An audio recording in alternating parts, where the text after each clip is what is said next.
The thing that started it all, the inspiration for all of modern fantasy gaming as we know it. And no, we're not talking about Lord of the Rings today.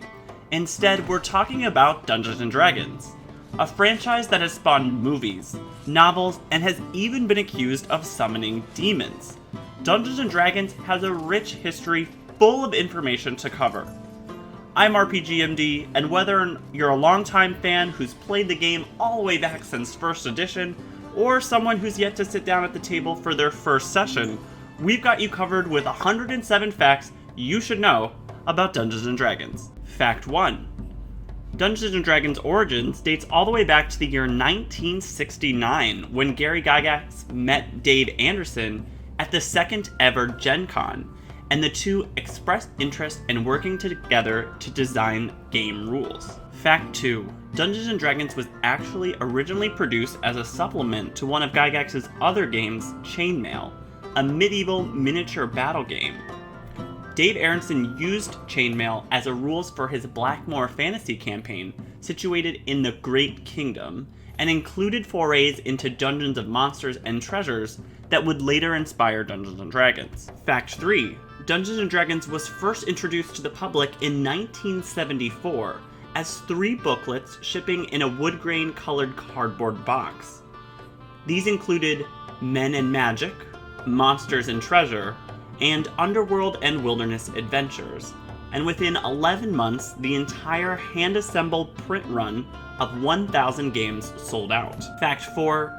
Dungeons & Dragons was the first game ever to introduce the usage of a character class into roleplay, which inarguably has influenced gaming character choices until today. Fact 5. In the original Dungeons & Dragons box set, there were actually only 3 classes available, with the Cleric, the Fighting Man, and the Magic User. Fact 6. With the original release of Dungeons & Dragons as well, there were only 4 character races to choose from, and these included Human, Elf, Dwarf, and Halfling. Fact number 7. Interestingly, as humans could play any race that they wanted in the original Dungeons & Dragons, dwarves and halflings were only allowed to play the Fighting Man class, and elves were restricted to playing either the Fighting Man or the Magic User class. Fact 8. The original art pieces for Dungeons & Dragons First Edition were all in black and white, and this continued throughout all of First Edition, and you will not find the colorful kind of images we're used to in more modern editions in any of the published materials. Fact number 9, the first ever supplement to Dungeons & Dragons was the Greyhawk supplement,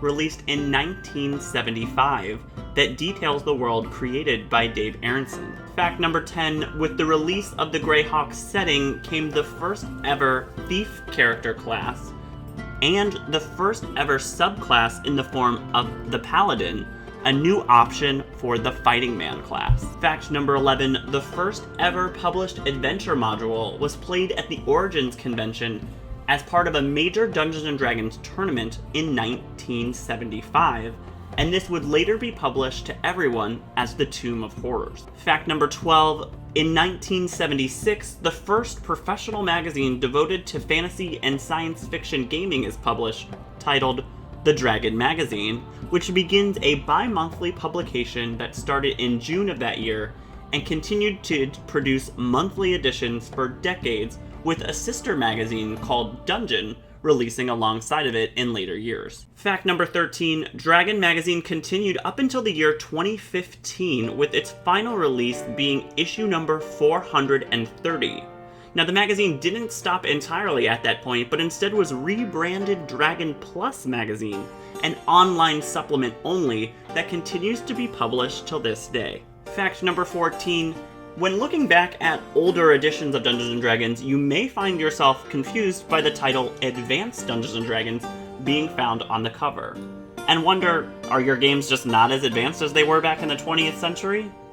Well, looking back at the year 1977, the company that owned Dungeons & Dragons, TSR, decided to divide Dungeons & Dragons into basic and advanced versions all the way back into first edition, so that players who wanted more rules and rule specifics could play the advanced versions without alienating an audience that sought more basic play. Fact number 15, as part of the release of Advanced Dungeons & Dragons, came the first ever monster manual with 350 monsters being introduced that have a huge impact on modern fantasy gaming, and let's run through a few of my favorite monsters right now. Fact number 16, let's just take a look at perhaps one of the most classic Dungeons & Dragons monsters with the Red Dragon. I mean, it's in the name Dungeons & Dragons, and looking back to 1977, we get this piece of art, which, when compared with modern day illustration, leaves a lot to be desired.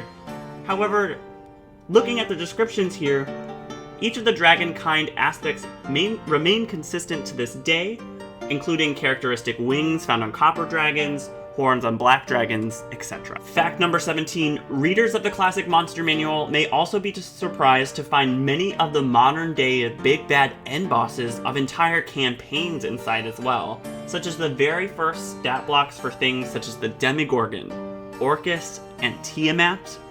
The list goes kind of on and on here.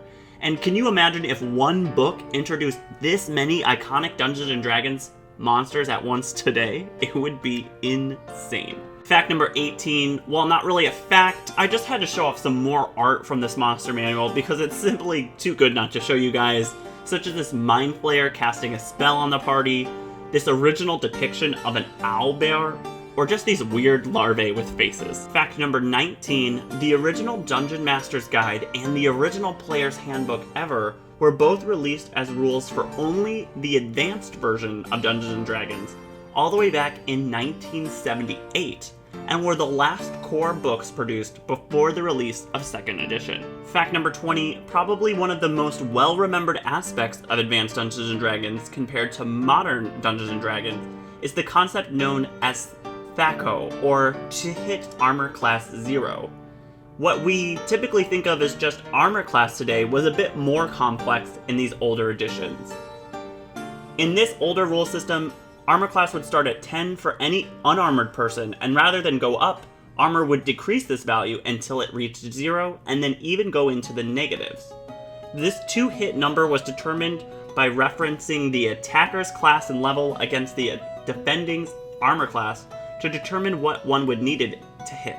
And needless to say, things have gotten much simpler and probably for the better. Fact number 21, probably one of the most underrated aspects of Dungeons & Dragons is that there was an animated series that actually ran into the 80s. The series followed a group of kids who were trapped inside the world of the game, and they were given a set of magical items by the enigmatic Dungeon Master. This was to help them find their way back to their homeworld. And throughout the adventures, they were pursued by an evil wizard named Venger, who wanted to steal these magic items for themselves.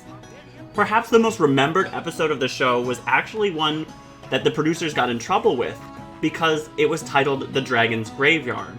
And in the episode, the kids tried to lead the main villain Venger into a trap to attempt to kill him. And in order to do so, they had to go to a location where their magic items were stronger. They did defeat him and almost murdered him before deciding to spare him at the last second. Fact number 22, what would a Dungeons & Dragons facts video be without mentioning a little religious controversy?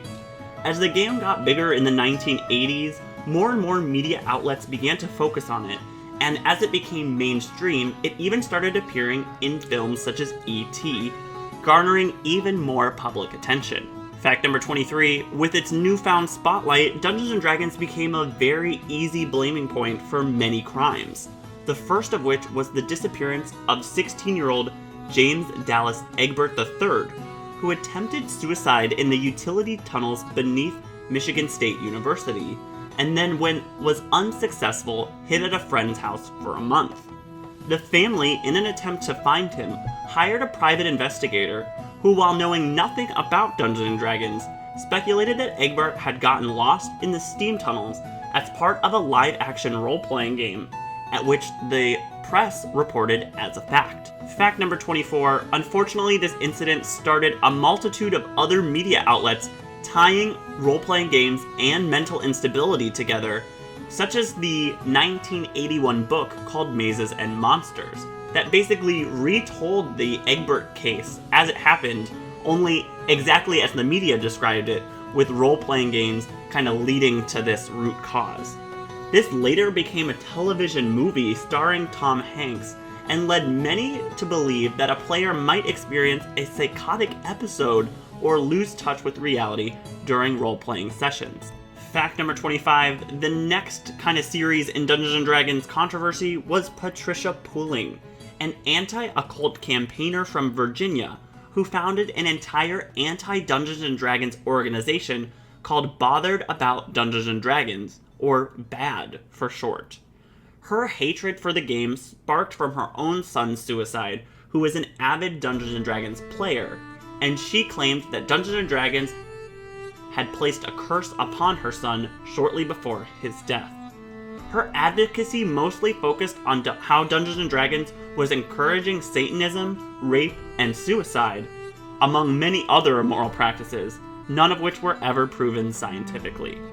Fact number 26, as part of Patricia Pooling's advocacy, many others jumped on the bandwagon of anti-Dungeons & Dragons sentiments, and thus what is now called the Satanic Panic of Dungeons & Dragons reached its height in the 80s. At this time, many pastors began writing articles criticizing Dungeons & Dragons from a Christian perspective, and are quoted saying that it allowed too much freedom, and that it is the gateway to critical thinking and, in turn, may result in heretical thought.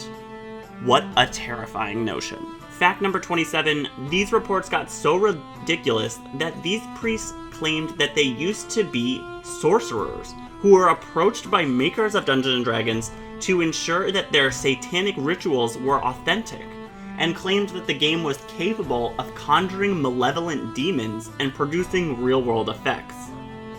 So watch out the next time you guys try to speak Abyssal in your campaign. Fact number 28, eventually science did eventually get involved with these claims, and the CDC and American Association of Suicidology all concluded that there was no causal link between fantasy gaming and suicide. Fact number 29, interestingly to all of this, Gary Gygax himself, one of the makers of Dungeons & Dragons, while attempted to be defamed many times by the media for creating this supposedly satanic game, was actually a fairly religious individual, and a known Jehovah's Witness who at times was a door-to-door representative of the church. Fact number 30, one of the earliest Dungeons & Dragons adventure modules was one called the Palace of the Silver Princess.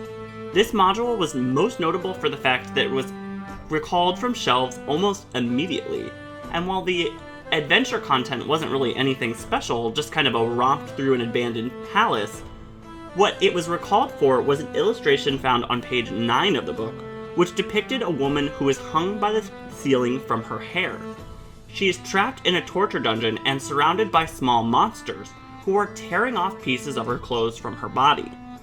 This picture caused the book to be recalled, with new illustrations being put into place, as it was deemed too risque for a Dungeons & Dragons book, as they were moving towards making the publication available to all ages. Some earlier books did contain some topless nudity, which was phased out over time.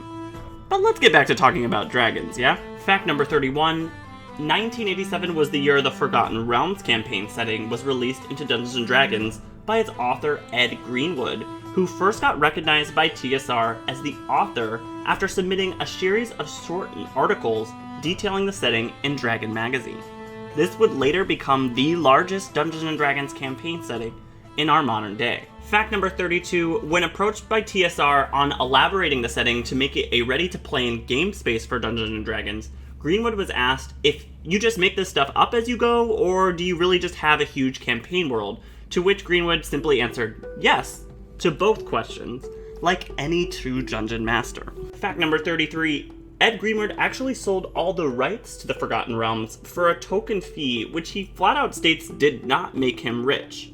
He actually gets no royalties on all Realms products, nor any control over the Realms anymore, which has gotta hurt. Though, in various articles, he seems to have a good attitude about it, as in the same interview from 1998, he states he has no regrets, as this sale has allowed him to travel the world, meeting gamers and sharing his creation with many more people than he originally thought possible. Fact number 34, in 1988, the first ever computer game to fully adapt D&D's systems, Pool of Radiance, was released. And this was also the first game ever to come under the umbrella of the Forgotten Realms. which started the series of what is now known as the Gold Box games that would be based on the same Advanced Dungeons & Dragons engine to follow. Fact number 35, also in 1988 saw the first ever published novel by author R.A. Salvatore, which the release of the Crystal Shard, starting the epic that is known as The Adventures of Drizzt Do'Urden, that still continue to be produced to this day, with the most recent book titled Hero releasing in 2016 being the 33rd book in the series. Damn. Fact number 36, the first ever foreign language Dungeons & Dragons was released in was French, but the game is now available in Danish, Finnish, German, Hebrew, Italian, Japanese, Korean, Norwegian, Swedish, and just about any other language you can think of. Fact number 37, the first ever revised version of Dungeons & Dragons Advanced Dungeons & Dragons 2nd Edition was released in 1989. With new versions of the Dungeon Master's Guide, the Player's Handbook, and the Monstrous Compendium taking the place of the Monster Manual. It was initially meant as a means to consolidate the game, and was originally designed to be backwards compatible with 1st edition. Fact number 38, classes changed yet again in 2nd edition, with character classes being divided into 4 groups, or meta-classes, which consisted of the Warrior, Wizard, Priest, and Rogue. And then various classes were available within each of these meta-classes, including the Druid for Priest and the Bard for Rogue. Fact number 39, 2nd edition was also the first introduction of arcane and divine spells being separated, with different classes having access to different schools or spheres of magic, allowing each class to have a distinct spell list. Fact number 40, in 2nd edition, the demon and devil races were called Tanari and Byatsu respectively, and they were portrayed as more of an extraterrestrial threat rather than stealers of souls, and it is believed that these changes were reverted later when the demonic panic kind of died down a little bit. Fact number 41, one of the largest Dungeons & Dragons games ever was the original Neverwinter Nights, which was the first graphical online game that was inspired by the Gold Box series. This online game was around when the internet was still being charged by the hour, and was known for its community, with guilds creating large events in-game that would later inspire BioWare to create their game by the same name in 2002. However, it's this online pioneer that remained open from 1991 to 1997, while starting with only initially 50 players in 1991, grew to more than 100,000 by 1997. Fact number 42, the Monstrous Compendium became the new style of book in 2nd edition, and then rather than the typical hardback book, was a loose leaf binder in which every monster was given a full page of information. It was the intention that new packs of monsters would come out that would often be setting specific, and added to the binder without the expense or inconvenience of getting an entire separate book, allowing the book to be updated and customized as needed. However, the new format was highly susceptible to wear and tear, and this presented difficulties keeping things in alphabetical orders, and there was no exact numbers or page numbers that were written on the monsters, and so the loose leaf formatting was abandoned when the compendium was a core book got replaced by the Monster Manual in 1993. Fact number 43, solo adventures were produced by TSR as official modules back in 2nd edition, with the Fighter, Wizards, Cleric, and Thief challenges being available to play that involved a single player character of that class. These adventures had specific challenges unique to the class at hand, and allowed people to piece out their backstories or play when members of their campaign simply weren't able to come to the session. Fact number 44, 2nd edition also saw the inclusion of many more location and setting specific books than ever before, as many of these campaign settings were produced for the very first time during this period. There are often more than 10 books per campaign setting, so if you think there are too many supplements in today's Dungeons & Dragons, imagine what it would be like back in the 90s.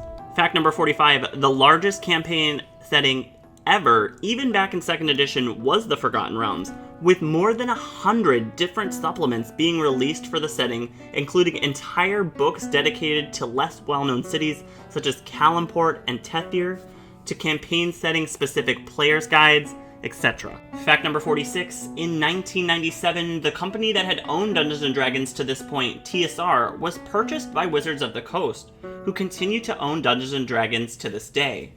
At the time, they were best well known for Magic the Gathering, and for many reasons, TSR just wasn't the most profitable company, and thus they were able to obtain both TSR and another publishing group in one day for $25 million. Fact number 47, one of Wizards of the Coast's first action was an attempt to make more campaign settings, such as Planescape, Darksun, and Spelljammer, and while loved by fans, were not the most profitable, which led the company to focus primarily on more profitable settings such as Greyhawk and the Forgotten Realms. Fact number 48, as another business decision, Wizards of the Coast strongly sought to publish another new edition for Dungeons & Dragons, as it was well known that sales increased with any new editions of a product, and this is what sparked the initial thoughts of 3rd edition. Fact number 49, it is around this time as well when a little-known company called BioWare took an interest in combining computerized and pen-paper variants of role-playing games.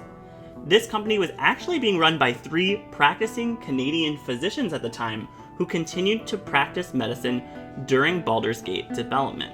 Fact number 50, in 1998, Baldur's Gate was released and was the first game to use the Infinity Engine for its graphics, which would later turn into a series of games utilizing both Dungeons & Dragons and the Infinity Engine, which included games such as the Planescape Torment and the Icewind Dale series. Fact number 51, Baldur's Gate shattered sales predictions and won numerous awards, including Best RPG by more than 10 different news outlets and Game of the Year from IGN. Baldur's Gate still continues to be a hit to this day, thanks in part to Beamdog's Enhanced Edition, which was re-release of the original. Fact number 52, in 1999, Wizards of the Coast celebrated the 25th birthday of Dungeons & Dragons with the Silver Anniversary Game Tour, in which the company traveled to various game stores around the United States in order to hold events.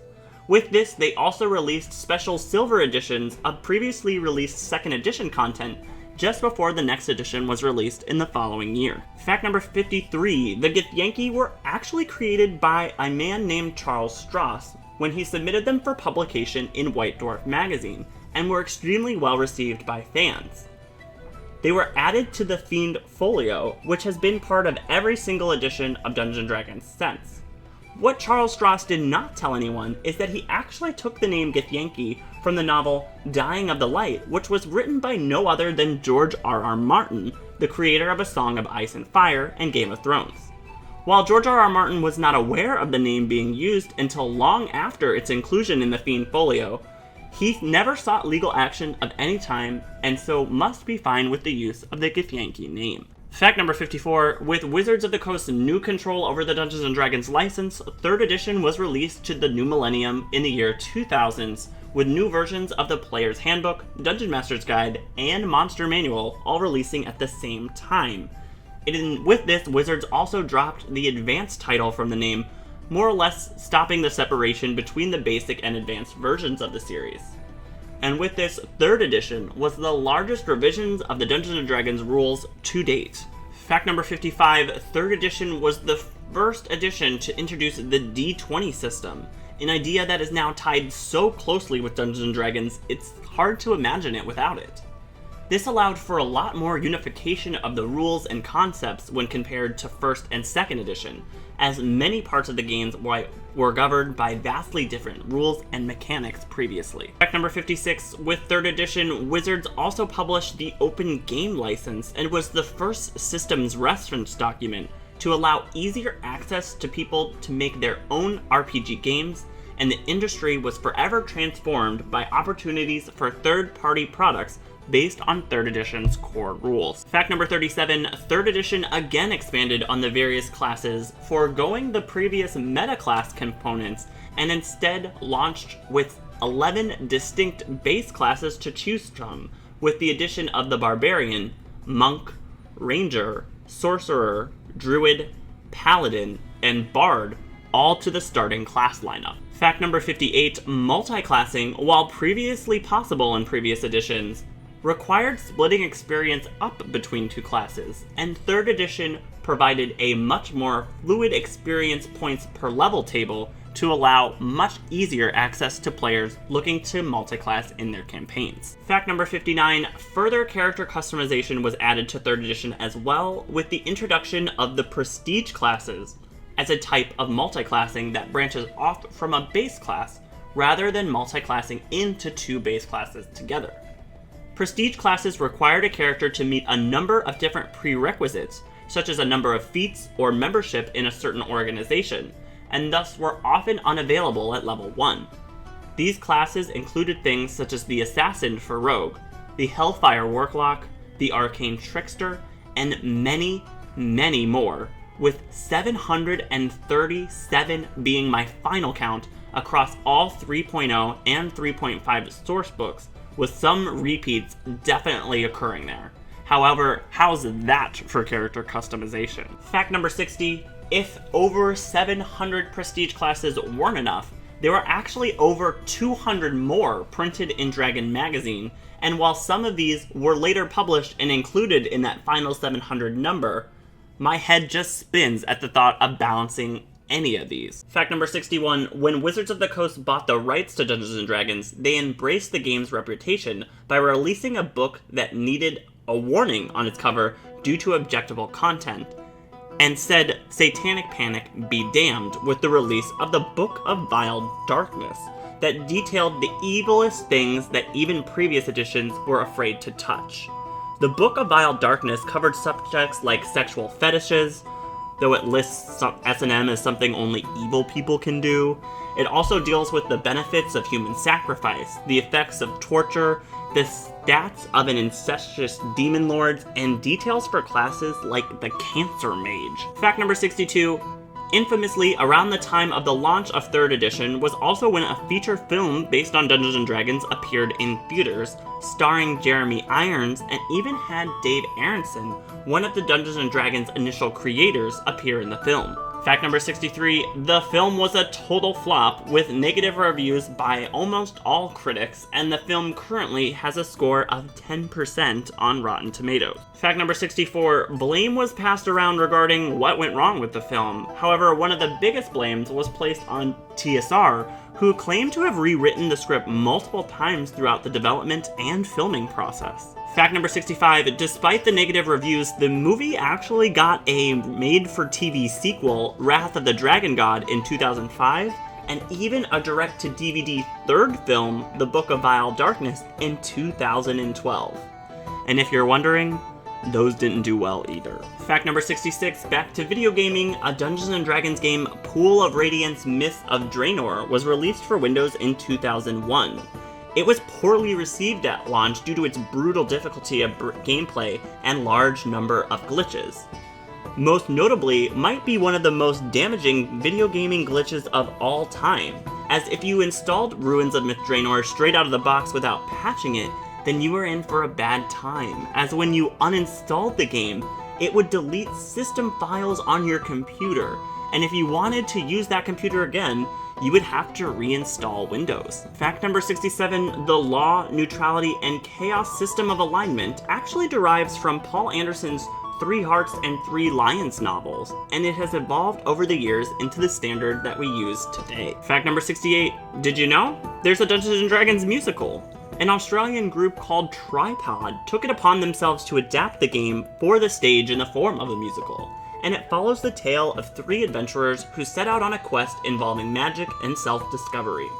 The whole thing is done in a very self-aware manner, with players playing their characters on one part of the stage, and those characters acting out scenes in the bottom of the stage.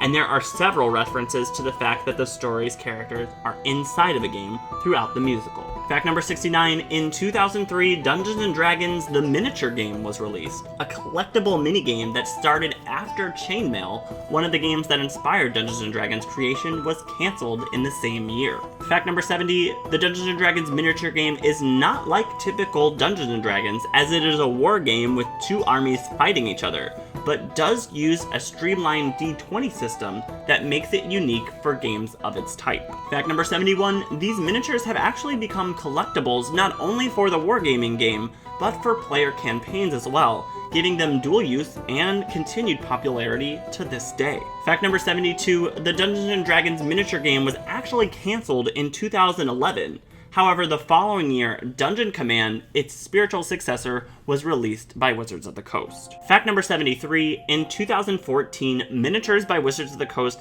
have been also made by WizKids and continues to be produced for each of the major release pre-made campaigns for 5th edition in a loot box style format. Fact number 74, 3 years after its initial release, Wizards of the Coast updated 3rd edition with 3.5, a large overhaul of all of the rules that kept many of the same core mechanics, and thus was deemed only a 0.5 edition instead of an entire new edition. 3.5 was mostly centered on cleaning up rules that were found in 3rd edition, but also changing various classes, and came out with a new release of spells, expanded Dungeon Master's Guides, expanded player handbooks, and expanded monster manual. Fact number 75, in 2004, the first official campaign setting in almost a decade was released with the announcement of the Eberron setting, a setting made by Keith Baker as part of a 2002 contest to design a new campaign setting for Dungeons & Dragons. Fact number 76, Eberron was a unique setting in its noir aesthetic and greater emphasis on technology than most other settings, with magic, airships being commonplace, and the introduction of an entire automaton race in the Warforged. Number 77, the release of Eberron was also the first time that the Artificer was released as a full-fledged class, where it had previously only been a subclass of the Wizard, to great praise by Dungeons & Dragons fans. Fact number 78, did you know there's actually a worldwide Dungeons & Dragons Day? And it's actually coming up on October 16th. And while not celebrated as much as it used to be a bigger day for Dungeons & Dragons news and gaming stores, and would often host special events with new adventure packs being provided by Wizards of the Coast. Fact number 79, while 3.5 edition continued to flourish, the world of computer RPGs continued to go, with hit games such as EverQuest and the infamous World of Warcraft becoming huge names. With this, a smaller company at the time, Turbine Entertainment, began to work on an MMO for Dungeons & Dragons, called DDO, or Dungeons & Dragons Online. Fact number 80, Dungeons & Dragons Online was released in 2006 and was a very unique MMO at the time, as it was much more instanced than the typical open world content players were used to. It also had a dungeon master narrating things your character does throughout the dungeons, which had never been seen in an MMORPG before. Fact number 81, Dungeons & Dragons Online was also the first MMORPG in the West to undergo the now extremely commonplace subscription to free-to-play movement, which saved the struggling MMORPG and is still playable and releasing new expansions to this day. Fact number 82, shortly after the release of Dungeons & Dragons Online, Dungeons & Dragons released information that 4th edition would be coming in 2007 and was shortly released in 2008. With a new version of the Dungeon Master's Guide, Monster Manual, Player's Handbook, and a new series called the Adventurer's Vault, a separate book for just equipment and treasure, which, while these kinds of books had existed before, had never been released at the launch of a new edition. Fact number 83, unlike previous editions, 4th edition was planned to have multiple volumes of each of these core books to be released yearly, with each new book becoming part of the core. Thus, the first Player's Handbook had Warlock and Warlord. However, D&D staples such as the Barbarian, Bard, Druid, Sorcerer, and Monk are not present, and players had to wait until the following year and buy another book to play these characters, or in the case of a month, another 2 years. Fact number 84, mechanically 4th edition was a major overhaul of the game's systems, which was in large part due to player complaints about how unbalanced and overly complicated 3.5 edition was, which is understandable given the fact that there were hundreds of character classes to choose from. In response to this, Dungeons & Dragons made 4th edition work with a new system known as powers, in which every class was given at will or unlimited type of powers, per encounter powers, and per day powers, making balancing much more feasible. Fact number 85, because of this system, combat was much more tactical than ever before in 4th edition, as every class used the same system resources to do their various effects. And all of these effects covered certain areas or even pushed enemies back, essentially requiring the use of miniatures for much more tactical combat. Fact number 86, the Prestige class system was replaced in 4th edition with instead Paragon Paths and Epic Destinies. While once a player reached level 11, they would be able to pick a Paragon Path or a specialty that is based on character's base class that would give them unique powers, and then again at level 21, they would pick an Epic Destiny that worked similarly up until level 30. Fact number 87, the reception to 4th edition was largely mixed.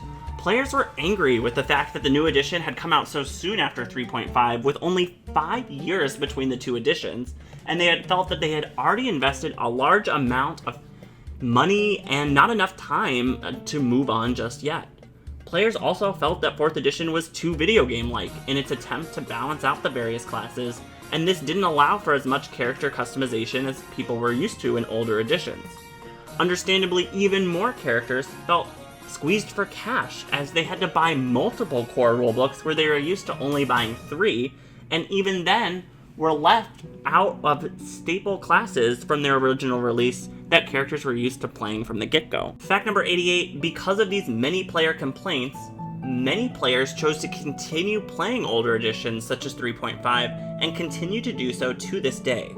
This discontent is also what sparked the development of Paizo's Pathfinder game, a game itself based on Dungeons & Dragons 3rd edition, in an attempt to allow a space for this kind of RPG to continue to develop. Fact number 89, criticism aside, 4th edition was the first edition to introduce a number of new concepts to Dungeons & Dragons, such as the minion system of monsters, who only have 1 health point and can densely populate a map. Fact number 90, Dungeons & Dragons 4th edition was also the first time the bloodied system was implemented, which is a term used to describe a monster who was at or below half health and would often trigger unique abilities or reactions at this phase of the fight with the monster. Fact number 91, 4th edition also saw the introduction of skill challenges, or a series of rolls that are party-based skill checks to overcome a non-combat obstacle, which had never had formal rules in the past. Fact number 92, 2010 began the first ever Dungeons & Dragons Encounter series, or an easy, casual format for players to easily drop into local game stores and play Dungeons & Dragons without the need to formalize a formal groups.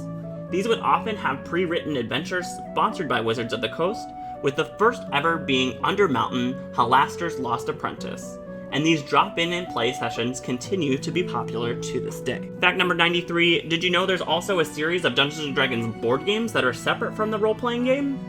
Dungeons & Dragons Castle Ravenloft, Wards of Waterdeep, or Legends of Driss are just a couple to name a few. Fact number 94, just 4 years after the initial release of 4th edition in 2012, Wizards of the Coast launched an open playtest of Dungeons & Dragons Next, the original title for Dungeons & Dragons 5th edition, which was the first time an edition of Dungeons & Dragons was developed partly via public open playtest, and this playtest lasted until late 2013. Fact number 95, 5th edition officially launched in 2014 with the return of the classic 3 core rulebooks of the Player's Handbook, Dungeon Master's Guide, and Monster Manual, with no sequels to these core rulebooks at the time of this video. Fact number 96, unlike 4th edition, 5th edition returned to having most major races and classes be part of the initial release and are found within the Player's Handbook.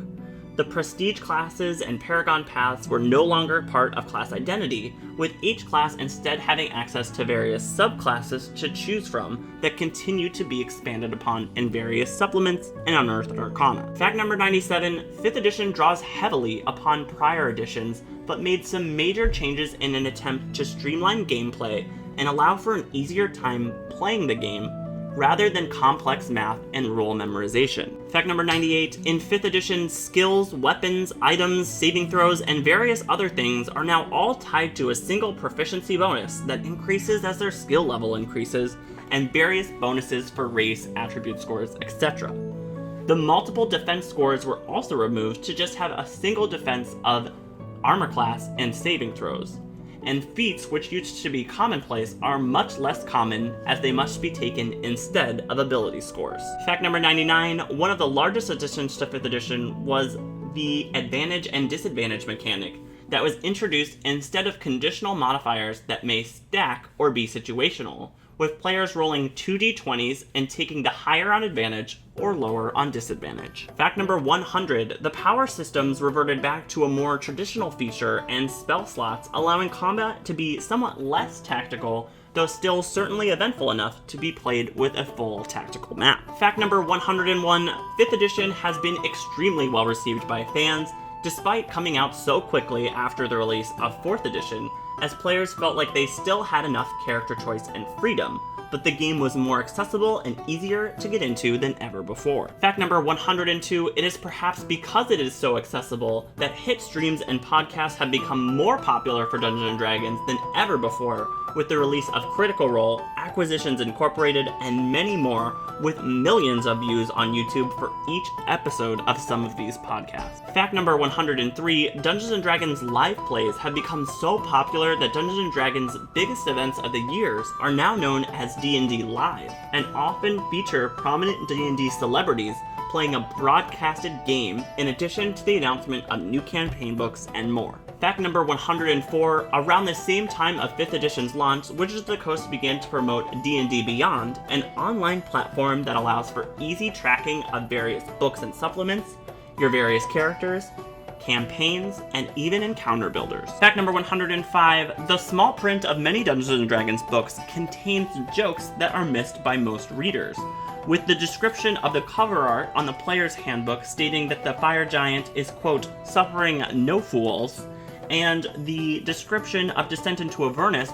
warning readers not to read the book backwards, lest Asmodeus himself appear in a puff of smoke to take the reader's soul. Fact number 106, to date almost 20 books have been released for Dungeons & Dragons 5th edition, officially under Wizards of the Coast, with more on the way, with Eberron Rising from the Last War due on the horizon this November.